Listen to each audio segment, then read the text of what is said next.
What's up? What's going on, guys? It's Michael John here. If you have Instagram, follow me at gq.mj. If you're seeing this video, it's for one of two reasons. You are part of my organization and you've been making a lot of money, or you're brand new to the business and you want to learn how you can make a lot of money, or you just stumbled on this somehow on YouTube. And if that's the case, welcome. Don't forget to visit my site, travelinvestretire.com. Again, that's travelinvestretire.com. And my Instagram is gq.mj. You will see that on the link below. Okay, so let's get started. I am in no way, form, or shape a licensed Forex trader. Um, I'm just an investor. I invest in a lot of different stuff. I'm a brand ambassador. I look for companies that are on the up and coming and pretty much try to invest in them and help their company grow. Something like Warren Buffett does, and many other rich people on the Forbes list. And pretty much, I'm not trying to be rich. I'm trying to be wealthy. I'm trying to have the generations of my family not have to pay for anything. And one of the ways I've seen to do that is invest in, especially in the foreign exchange market, the stock market, and the crypto market. What I love the most about the foreign exchange market is it's a $7.7 trillion day market. It's the most liquid market in the world, and it's open 24 hours a day, 5 days a week. Closes at Friday, open backs up on Sunday, and 5 p.m. And I mean, it's amazing. And I've been blessed to be able to make over $10,000 in a year with this platform. I made over $160,000 last year with all my investments, and I'm looking to surpass that this year. This year being 2020, I start 2020 today, pretty much. So whenever you see this video, that's when 2020 was to me, and I got the 2020 vision. So 2020 hopefully is the year for you. So let's start. So like I said, I'm not a licensed forex trader. I leave that to the experts, the Wall Street traders. I got a lot of my education from learning directly from these experts, and they have taught me so much. When I first looked at this, it's amazing how much I know now, because at the time this was all gibberish. So if you're stumbling on this video, like I said, it might look like gibberish to you, but if you really pay attention, you might be able to learn something. So let's start. This is going to be a really quick tutorial. It's just the very basics for people who are just coming in, and as time goes on, we will expand. So, number one, what are we looking at here? We're looking at a graph, okay? This could be a line graph, right? Or a bar. It's not technically a bar graph, it's more like a line graph with bar symbols, pretty much. But for this direct platform, these are called candlesticks, right? Because they represent a candlestick. Here is the body of the candle, and here is the thing that you set on fire, right? Or these are called wicks, or whatever you want to call them, okay? So essentially, there's two types of candlesticks here. These colors could be whatever you make it, depending on what app you're using and what you set it to. On my MetaTrader 4 app, which was the platform I use to trade, these are purple and cyan, I think. Let me check. MetaTrader 4, here we go. Yeah, mine's are purple and cyan. Why? Those are very two distinctive colors for me to see, and purple, cyan, and blue. Two distinctive colors for me to see, so I could easily just look and see what direction. Here, and it's on a black background. Here for you, you're gonna see it's on a red, white background, and I'm using red, and this looks like a form of green, right? Anyways, that's beside the point. Okay, so like I said, there's two different types of candlesticks. There is a buy candlestick and a sell candlestick. The buy is this green, the sell is this red. So what do the bodies of these candlesticks represent, and why candlesticks? I mean, the guy who invented it thought this was the best way to show you guys how to do it. And I mean, so far, I have no problem with it. It's pretty amazing. I used a candlestick training Bible, which was invented by Moshisha Homa. He was the most successful trader in history, and pretty much a lot of people utilize this going forward to make money. But let's get started. So, like I said, this is a candlestick. This here is called the body of the candle. So, dependent, obviously, there's bigger bodies and there's smaller bodies, signifying a stronger move in a session. And obviously, the smaller bodies is there's either not a lot of movement, there's a power struggle, or no change. This here is called a doji, means nothing is happening. Typically, when you see a doji, which means a significant move or change is coming. Okay, but that's getting too advanced. Let's just stick with the body of the candle. So this is the body of the candle. Depending on where you're looking at it, we're looking at a month period, but the bodies of the candle will change as you see, which signifies the strength. This here is called the upper shadow, right? The upper shadow could be longer, it could be smaller, and the upper shadow typically signifies the highest that it's been, right? So when it opened, so let's say a buy candle opens from here and it closes up here, right? But this is the highest that it went, and before it ended, it came down here for the close, right? And with the sell candle, it's the same thing. This here is called the lower shadow. So the sell will open up here and it went all the way down here in the session, but then it ended up closing here, right? And this is obviously each of these candlesticks, because I'm looking at it at a month period, represents the month. Okay, so essentially this is a long candlestick and this is a short. So the fill part of the candle, like I said, is called the real body. The thin lines above and below the body are called the shadows. The top of the upper shadow is the high, and the bottom of the lower shadow is the low. Okay, so hope everybody understands that. So long bodies refer to strong buying or selling pressure, and if there's a candlestick which the close is above the open with a long body, this indicates that the buyers are stronger and they're taking control of the market during this period of time. On the flip side, if the bearish candle, which is the red one, um, shows like opens above the close with a long body, this means that the selling pressure controls the market during this chosen time frame. Okay, so there's two types of candles. Like I told you, there's a buy and a sell. However, these have different terminologies. For simplicity, I use that. There is a bull candle, which is the buy, and there's a bear candle, which is the sell. So the easiest way to remember which one is a bull and which one is a bear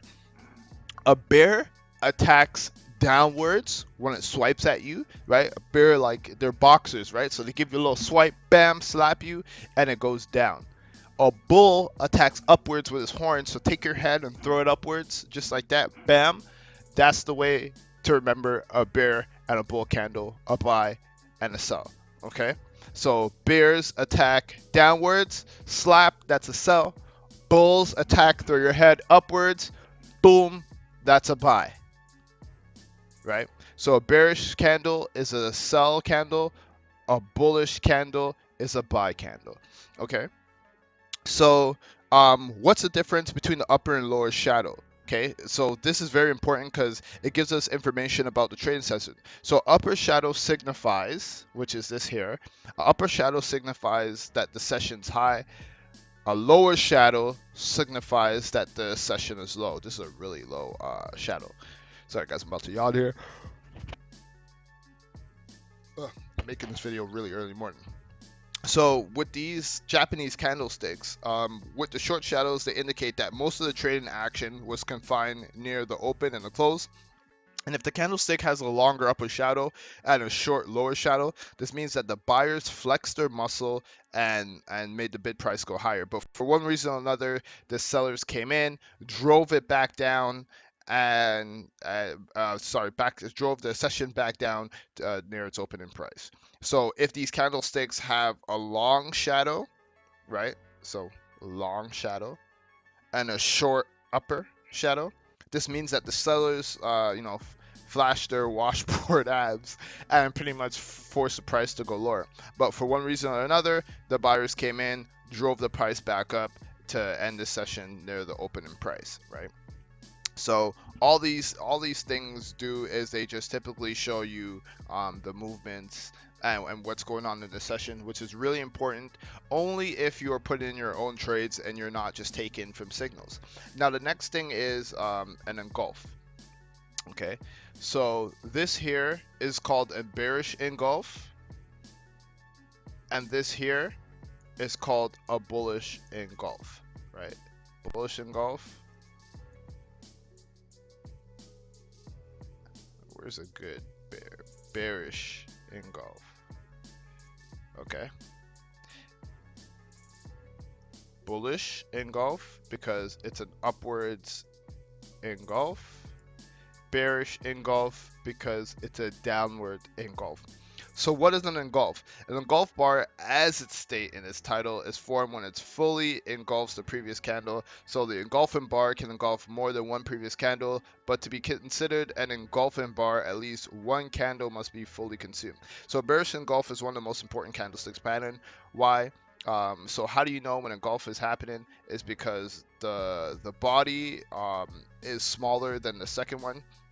So if we look over here, the body is smaller than the second one. So in other words,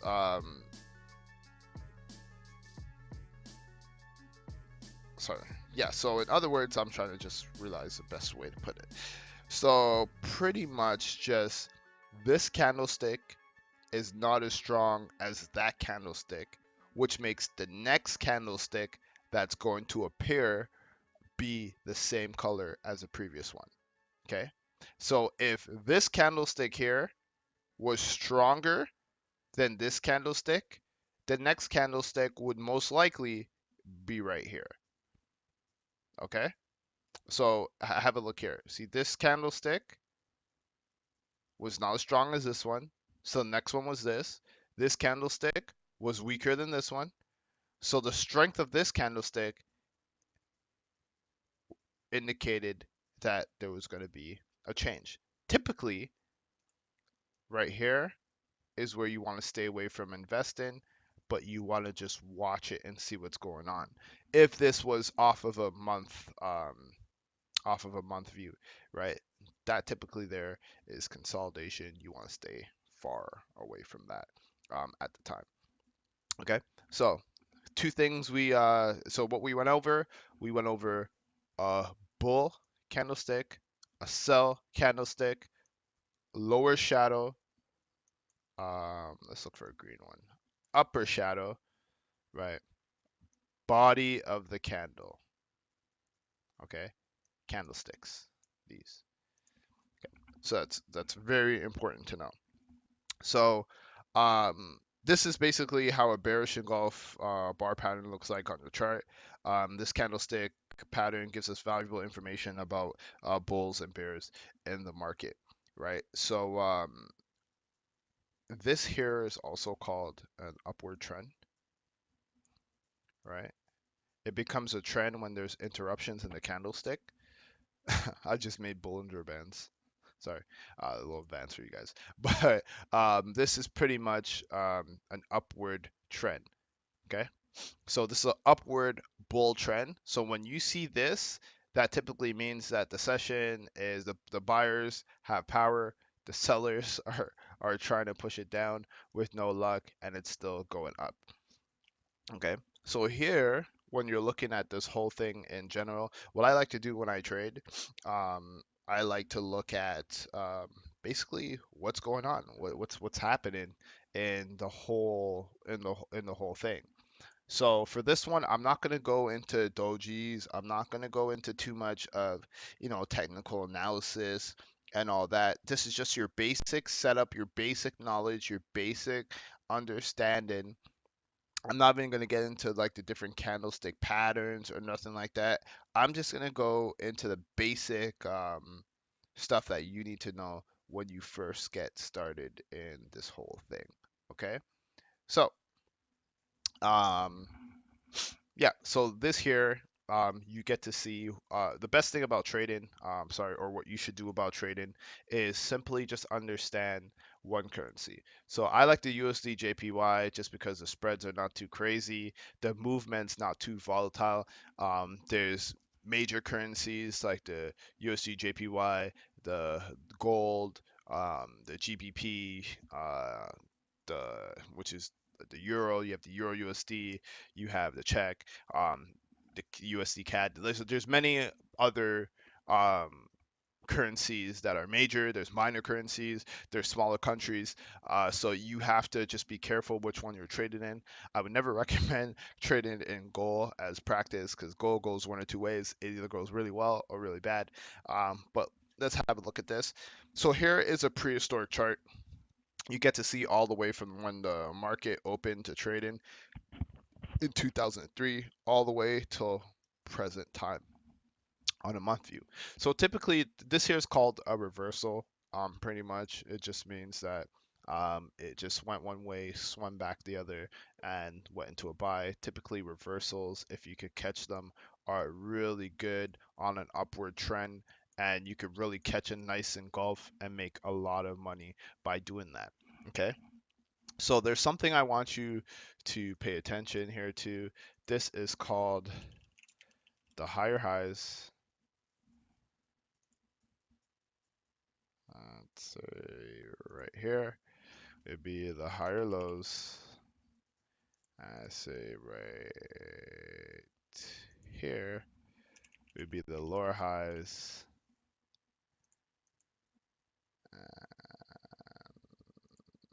I'd say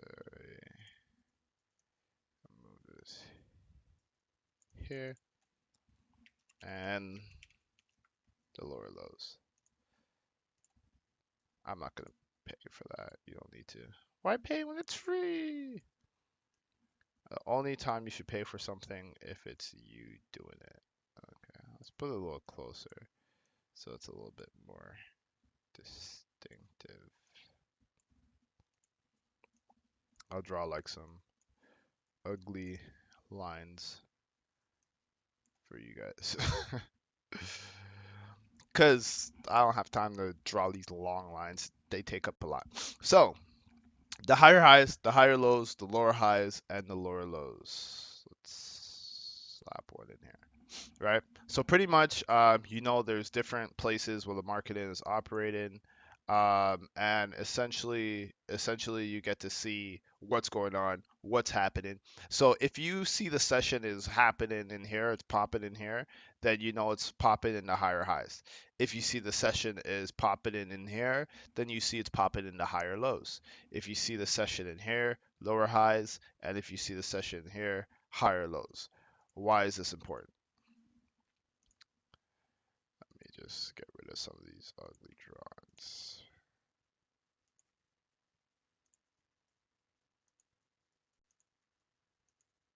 So why is this important? It's because when you are trading, right, you get to understand what's going on. So let's say we're looking at the 1 week period. Okay.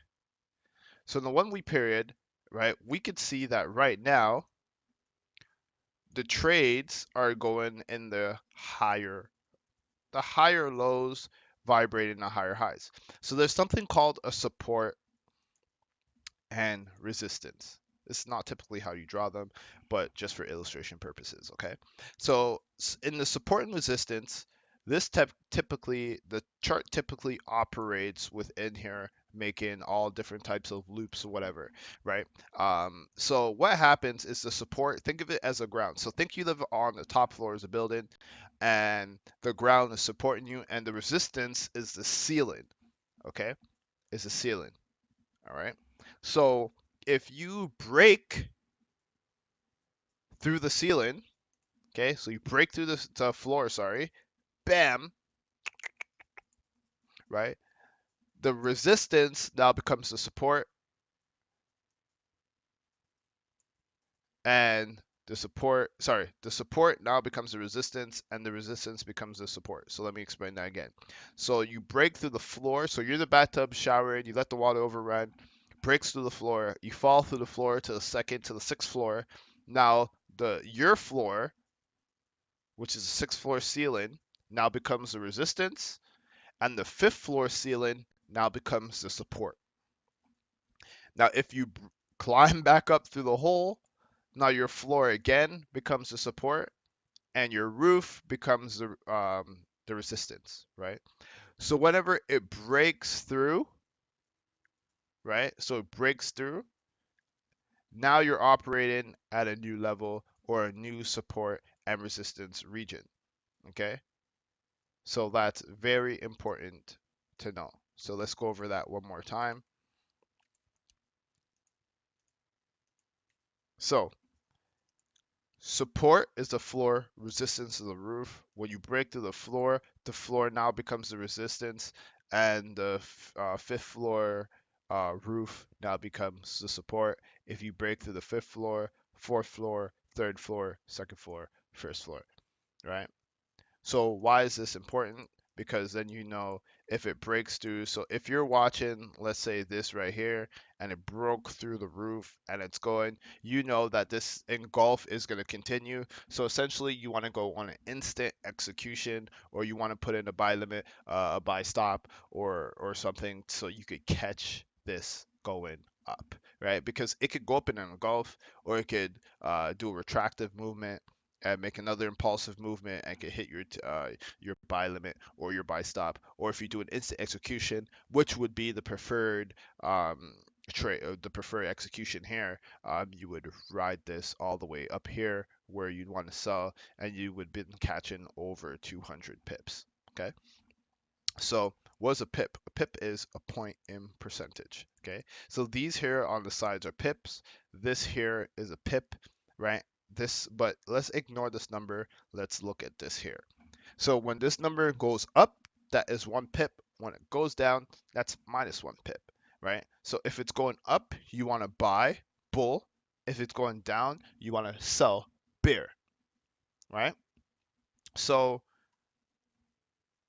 what's the best way to know what a pip is or explain a pip? Think of a car. A car goes from 0 to 200. Every time a car goes 1 kilometer, that's 1 pip. 2 kilometers, 2 pip. 10 kilometers, 10 pips. Okay.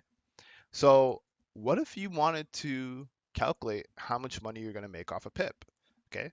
So if you had a $2,000 account, okay, you're rich, you're banking, $2,000 account, okay, you would be trading at a lot allocation amount of 0.20. Okay. This is your lot allocation amount. Okay. Which equals $2,000, because that's how the computer sees it. Okay. So one way to trade this is put in the lot allocations at 0.05 times, which allows you to put in 4 trades, right? And obviously, two, the smaller the amounts, the more trades you could put in, but all trades must equal 0.20. Okay, so this is the proper risk allocation amount. Okay, on a nano and micro account, this is the proper risk allocation amount, right? Um, However, you could always over leverage, which I don't recommend doing, and you could trade at a standard lot, which is $10 per trade, or proper risk management at 0.20, which is $2 per trade. Okay. So what does that mean? It means that anytime you make money, so I'll just, for those of you who are taking notes, I'll just leave it here real quickly. So what does this mean? Because it's a lot of shit, right? let's be let's be real. Some of you guys are looking at this like, what the hell is this? MJ, how do I understand this? Okay. Can I put this in a color that, let's put it over here. Let's move it over here so you guys can see. Uh, Here, let's do this. Okay. I want to change the color. Here, let's do that. And let's make it this color. No, that color. Uh,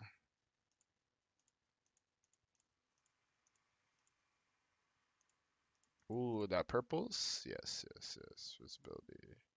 There we go. That purples works wonders. Here we go.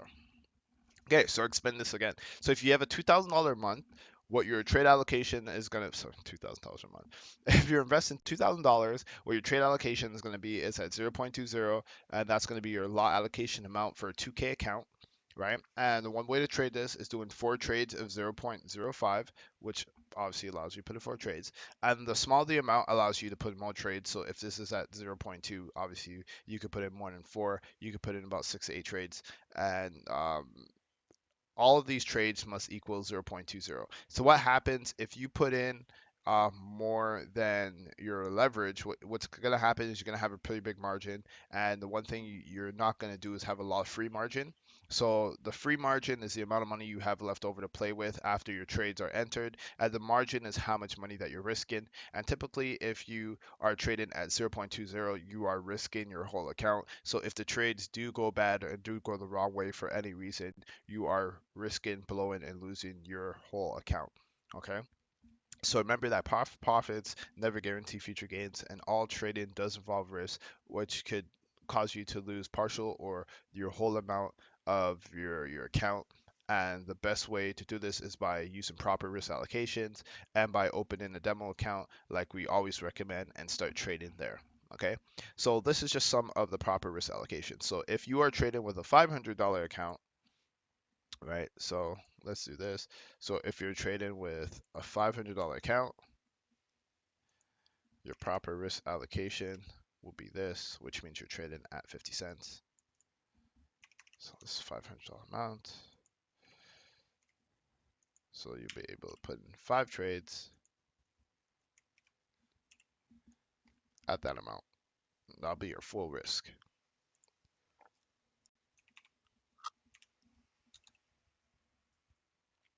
right? And you can over leverage.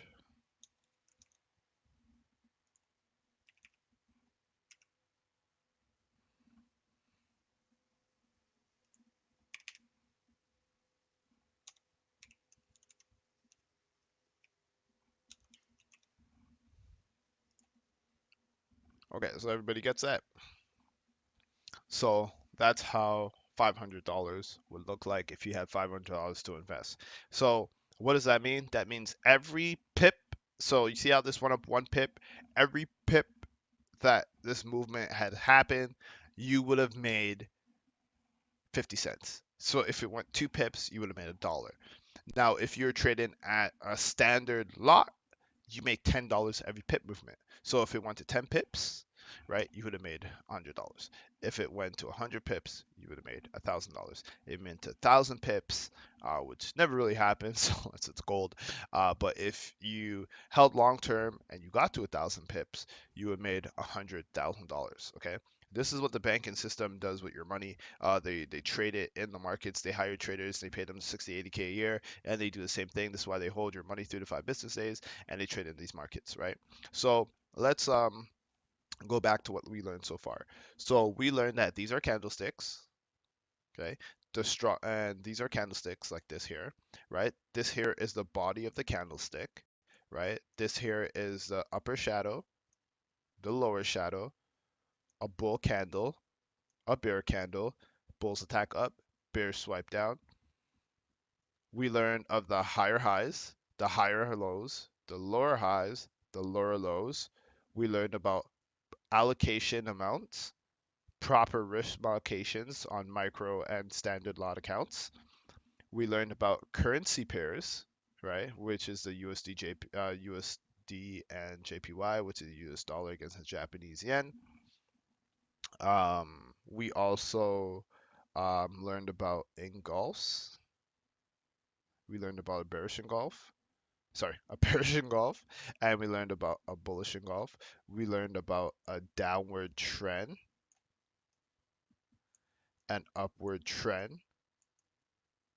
We learned about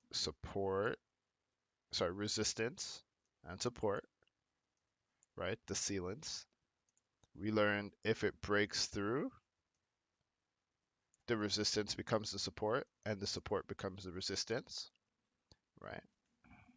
And now we're going to learn about, I think this is also pretty important. We're going to learn about trending.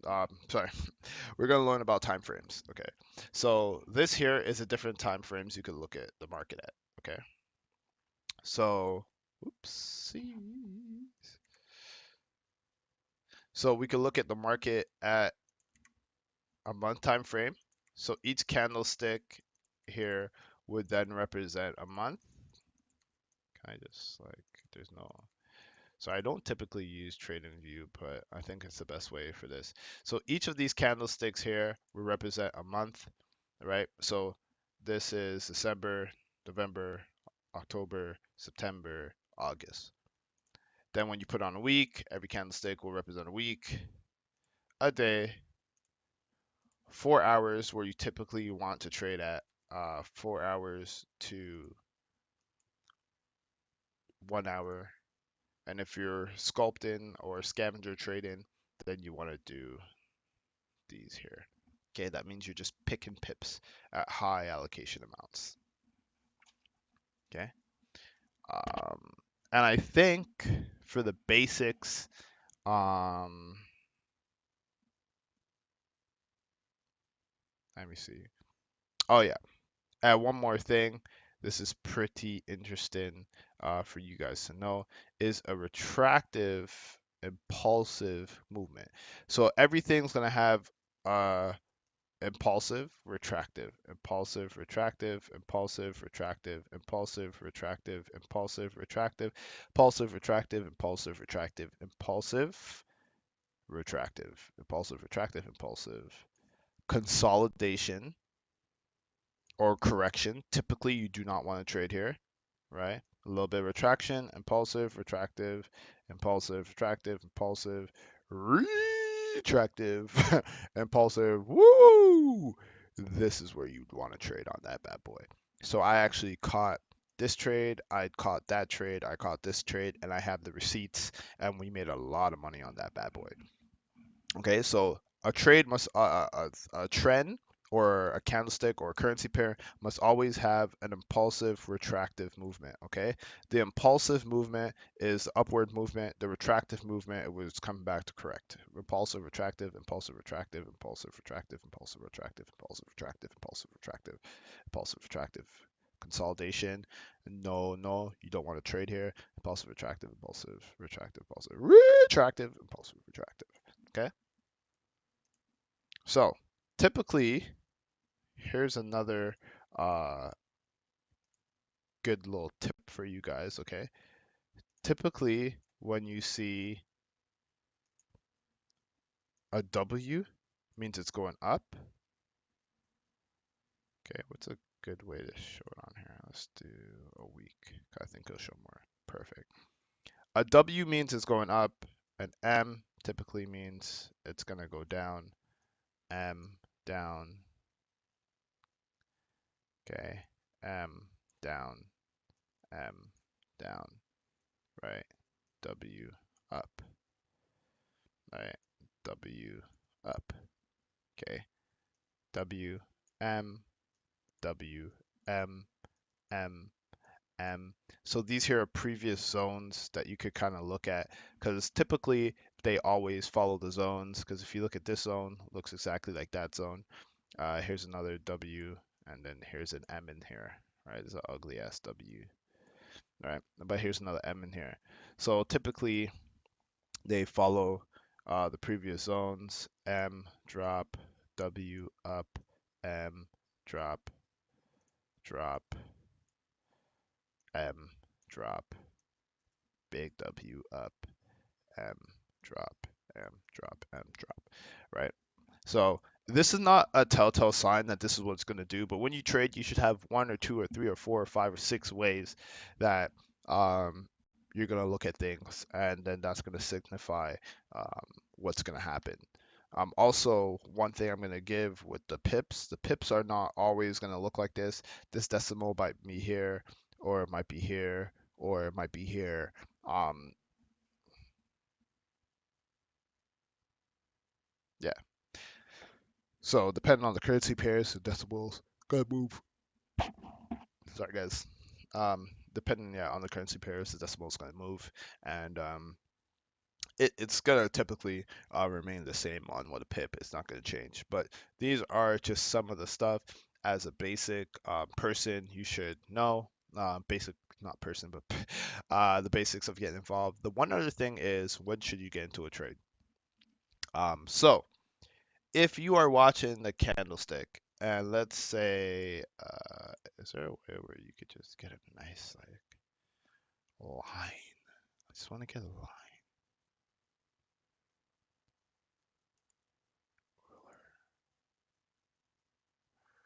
Ooh, okay, that works. Oh, okay. So let's look at this for an example, okay? Let's say you get a trade alert here, okay?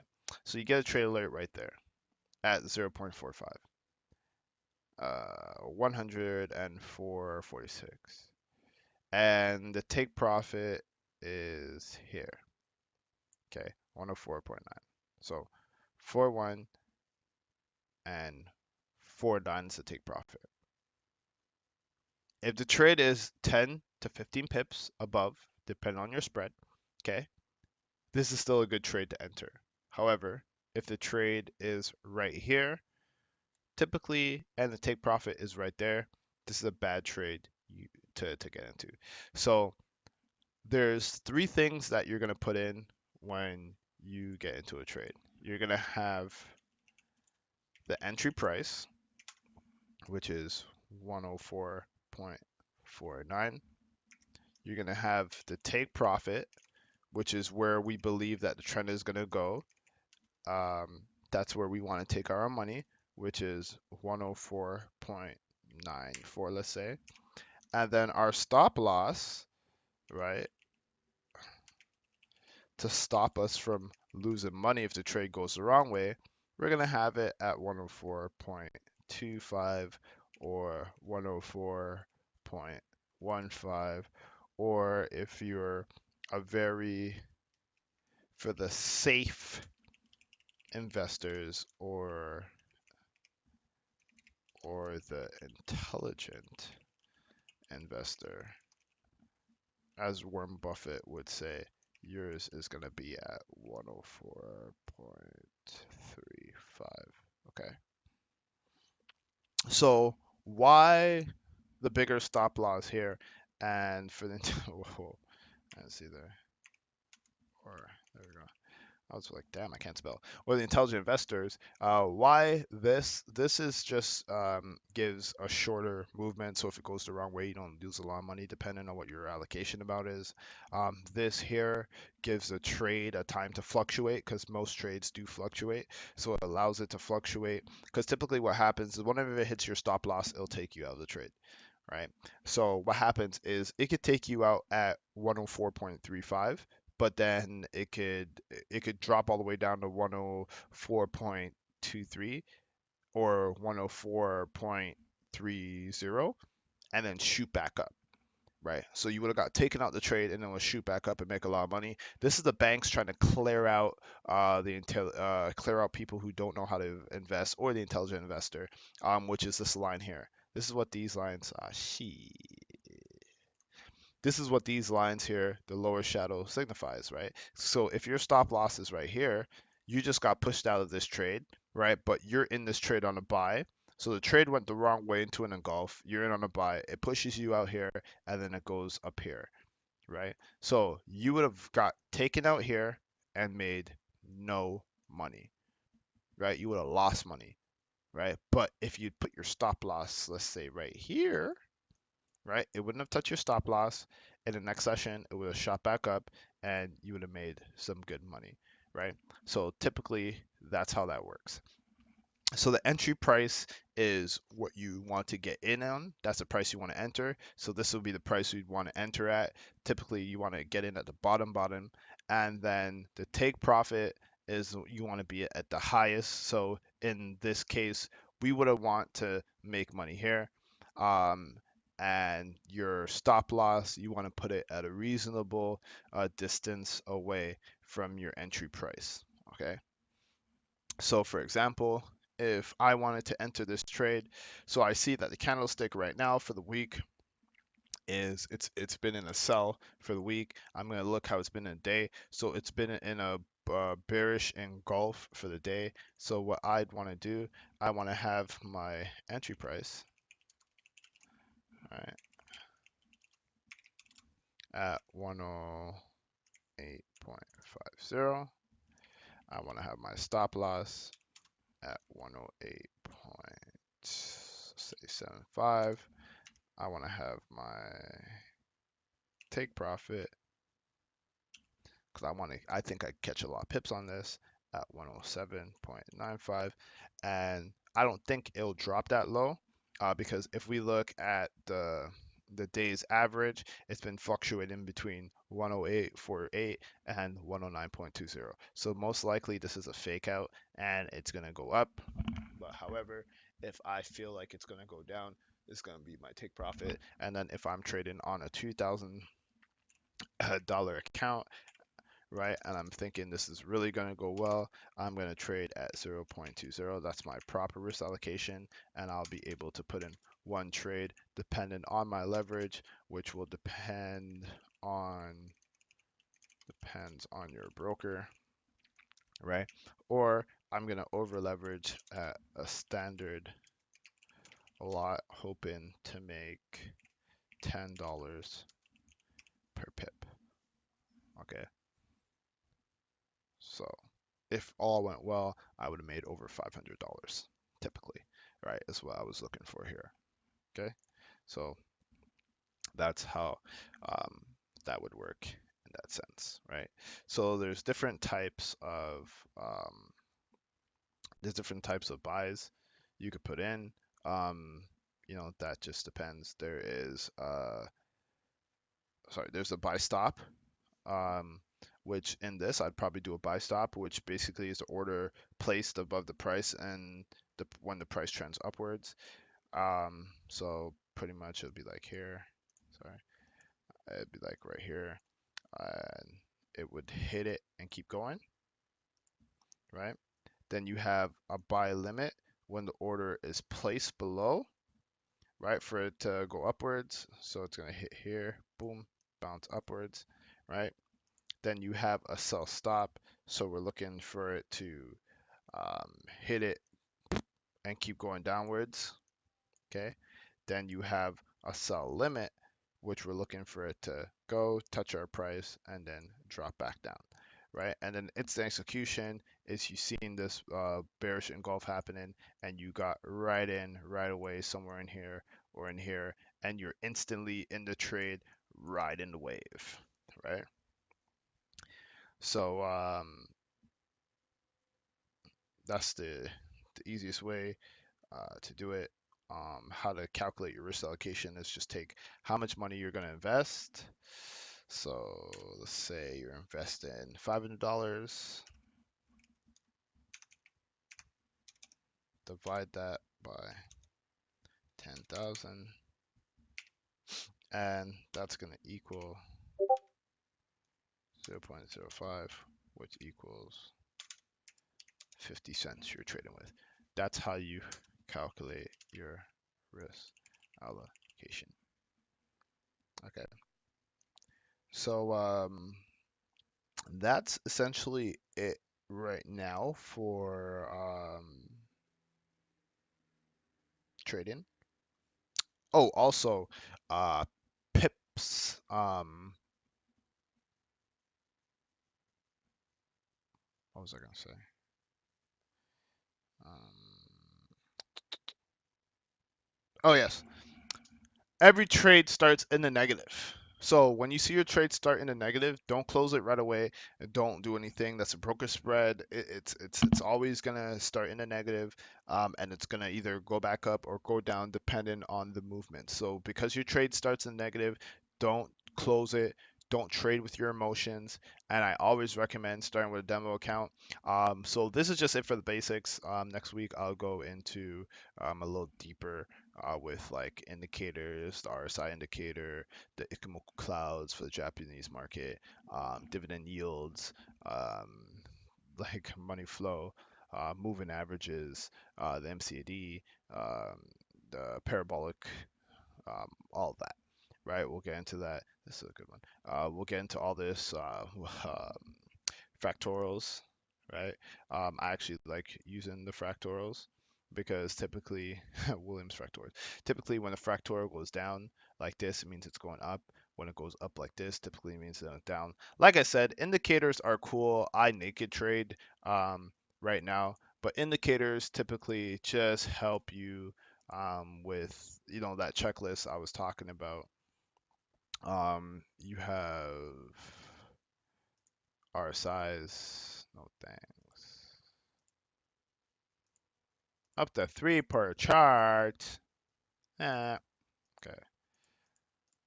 Let's do this. So let's move that indicator. Okay. There's Bollinger Bands, which does the support and resistance for you, um, which is pretty neat as a new person. And then you also have RSI, relative strength indicators, which kind of does the same thing. It's not 100% accurate, but it's also helpful, right? Shows you what's overbought, undersold, that type of stuff. These are all helpful, different ways. Also, if you're trading, you could actually trade on companies this way. But just for currency pairs, this is how it works. You could also trade Bitcoin, right? You could look at Apple, right? So you could see how Apple's been doing. Let's look at Apple for a month period. So Apple came out, right? You see an Apple has been going in an upward trend. So Apple would be a long-term sell for me, right? It's $259 per share. Okay. So Apple would be a good long-term investment because it's been on a bullish trend. Okay. See how that works? This could be utilized for everything. AMD is a company who I invest with. So they were doing very well in these times, and then they had a reversal because computer games and chips became very popular. This is like Red Dead Redemption, GTA, pretty much GTA. Everybody got a computer for the GTA mods, for Fortnite, for Armor 3, all these type of computer games, which obviously computers are being used more in the 21st century because it's a technology era. So we're going into another decade for the 22nd century. So pretty much, yeah, here's how candlesticks could work for everything. So pretty much that concludes today's basic training, and I will see you all here at the top.